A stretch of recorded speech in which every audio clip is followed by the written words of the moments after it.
Today, we're going to go over the first appearances and key issues for the greatest day of the week. New Comic Book Day this Wednesday, February the 17th, 2021. Bunch of books on the list, so let's get started.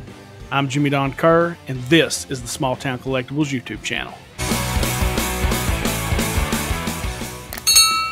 So before we jump into the first appearances and key issues this week, of course, guys, you know what I got to do. Got to ask you to hit that subscription button, turn on that notification bell so that you know when I put out new content. If you like the video, leave a thumbs up.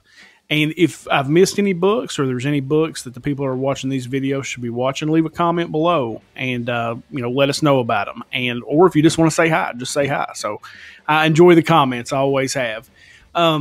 So several books this week. We'll kind of jump in with the Independents first, and probably one of the hottest books that was going, a few months ago was The Last Ronin, and you've got issue number 2 of that coming out this week.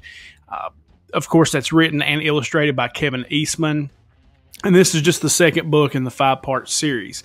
Now, there are, I think, 10 variant covers for this book, and most of them are pretty nice, so I am going to flash them up here on the screen as I go through. But you have a variant cover by Alan Kwa, which I really dig. You have the variant cover by Miko Suyan, which is a similar cover to one I think I saw at Street Level Hero LA, but it's still pretty nice cover, and it has red in the background, which I dig. You have a variant cover by PJ Katakatan, a pretty sweet looking book. Then you've got a black and white cover by Stan Yak, an absolutely gorgeous Lucio Perillo cover, and then probably one of my favorites as far as what I'm looking at. It's a cover by Johnny Desjardins that I just love. I think that's absolutely gorgeous.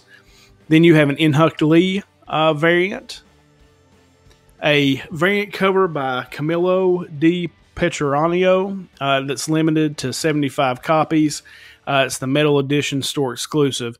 And of course, I butchered that gentleman's last name or lady, whatever it is. I'm not exactly sure. You can make fun of me down below. I've had some people making fun of me in the comments about how I say things, which I find amusing. So feel free. Then you've got a variant cover by Aaron Bartling, limited to 350 copies. That is a store exclusive variant. As well as a variant cover by Sophie Campbell, which is a 1 in 10. So a lot to choose from with Last Ronin number 2 this week.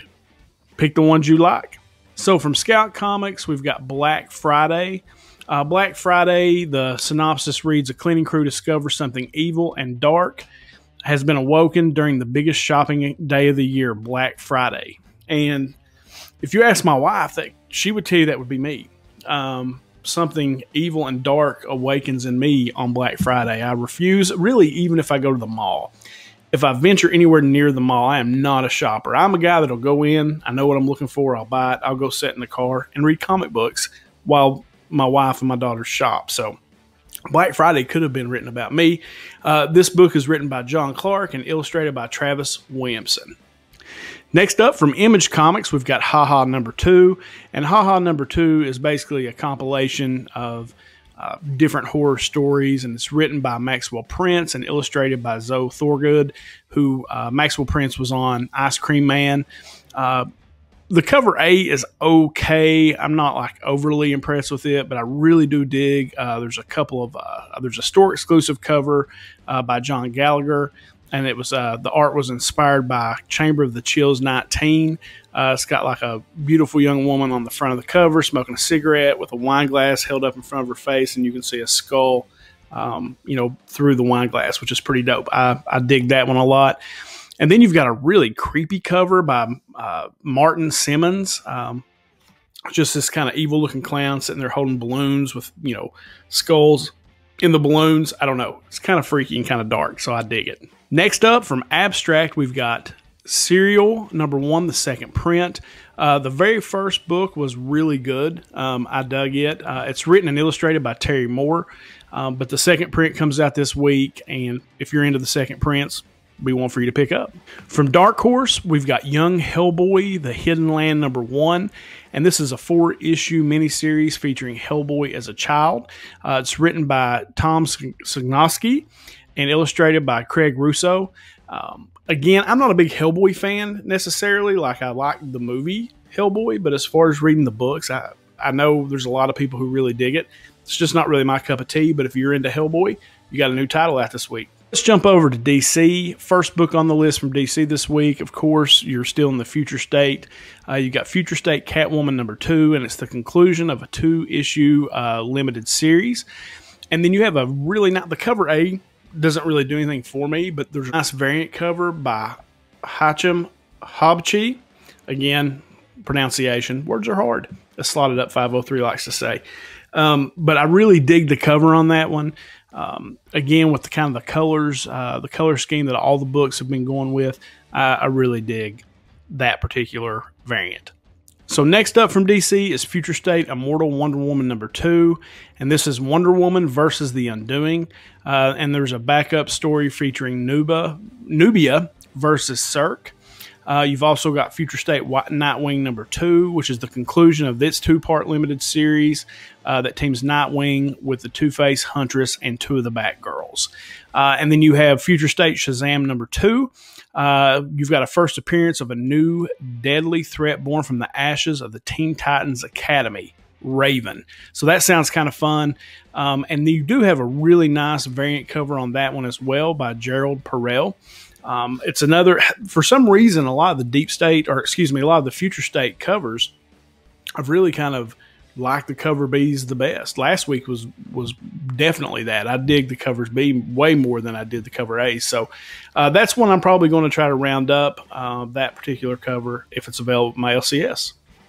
And wrapping up the Future State, you got the Future State World of War #2, and it's also the conclusion of the 2-issue limited series featuring Superman on War World, battling Mongols, hordes, and the Gladiator Pit. You've also got 2 backup stories in this one featuring the Midnighter and the other with a new female black racer. And wrapping up our DC books this week is Truth and Justice #1.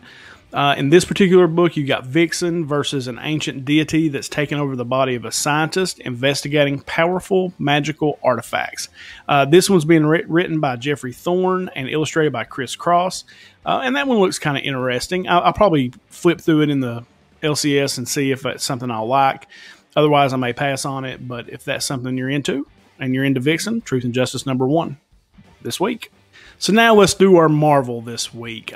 First couple books on my list are a couple of cool variants I liked. Black Widow #5. You've got a variant cover by Oliver Copel. It's a 1 in 25.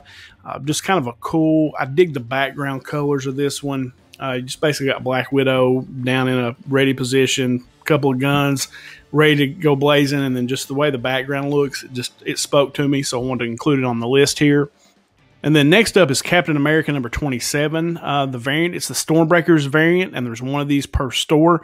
And this one is by Patrick Gleason. It's not normally a cover I feel like I would like, and I was kind of surprised when I came across it that I dug it. So I wanted to include it here. So one per store, probably going to be hard to get unless you've pre-ordered or asked your LCS for it up front. So next up, let's jump into the King in Black for this week. So you got King in Black #4. Of course, Case has been killing that run. I really dig the King in Black books. This is part 4 of the main series, and it's also a preview. There's a preview inside of Peach Momoko's Demon Days. A couple really nice covers on this one. You know, you got your cover A, and then a 1 in 500 by Ryan Stegman. That's a kind of a black and white. Kind of got Wolverine coming out of the middle of it. Looks like there's demons around him, and it's really just a lot of the other characters from the X-Men. I don't know. It's dope. I dig it.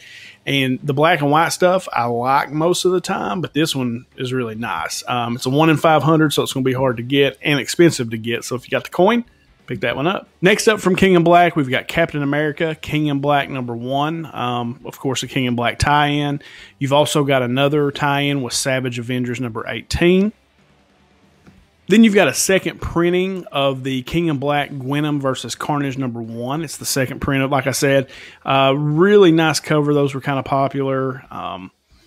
Yeah, I'll pop it up here on the screen. It's pretty sweet. If you're into that, check that out.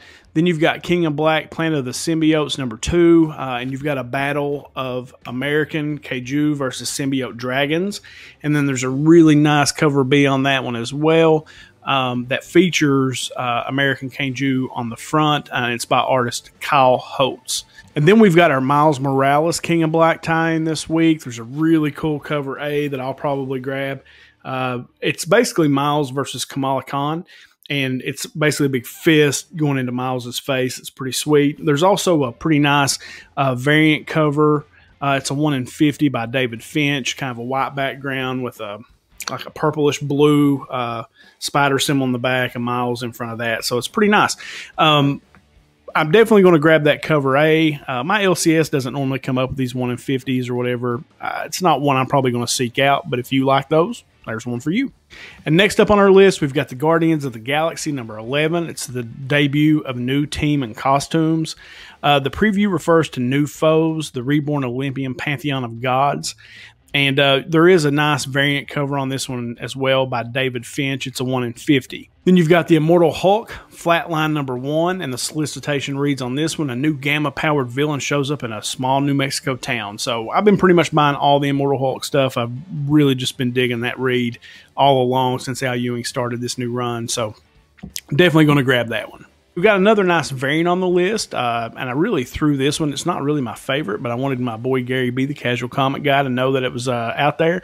And that's Spider-Woman #9, kind of a cool-looking pinkish, blue pastel color background with Spider-Woman on the front, and it's a variant cover by Rose Besh, and it's a 1 in 25. And then everybody's opening these Walmart packs, and I'm sure we'll see a lot going forward because you got the Star Wars, the High Republic #1 Walmart variant. The Walmart exclusive will be in those packs. I know I'm probably going to run by and check out my Walmart to see if they've got any there, but this one is coming out tomorrow. You've also got Donny Cates with Thor #12, Battle of the Valkyrie, Jane Foster versus Donald Blake. Pretty nice cover A, but you've got a couple of nice variants as well. You've got a variant cover. It's a 1 in 25 by Nick Klein. And then my favorite is the variant cover by Miko Suyon. And it's basically Thor with the helmet on, and you can see Silver Surfer in the reflection of the helmet, which is really cool. And the cover image apparently coincides with Thor #9, the Suyon variant. And basically you've got Silver Surfer with Thor's face in it. So I think that's pretty cool. I think I'm going to try to seek that one up if I can. And last on the list this week, guys, XMen Legends #1. It's new story set during the 90s era of the X-Men. There's a couple of nice variants with this one, too. I'm probably not going to pop those up. You can check those out. Nothing that really stood out to me. But the story includes Cyclops, Havoc, and Shirer's search for the Forsaken One, a.k.a. Adam X. So if you're an X-Men fan, and especially a 90s X-Men fan, then this is probably X-Men Legends #1 is going to be a good book for you to pick up this week. All right, guys, that's it. Those are my key issues and first appearances for this week. Hope you guys enjoyed and found it informative. Let me know in the comments what you thought. And, of course, guys, remember to subscribe and hit that notification bell. And as I always end these, until next time.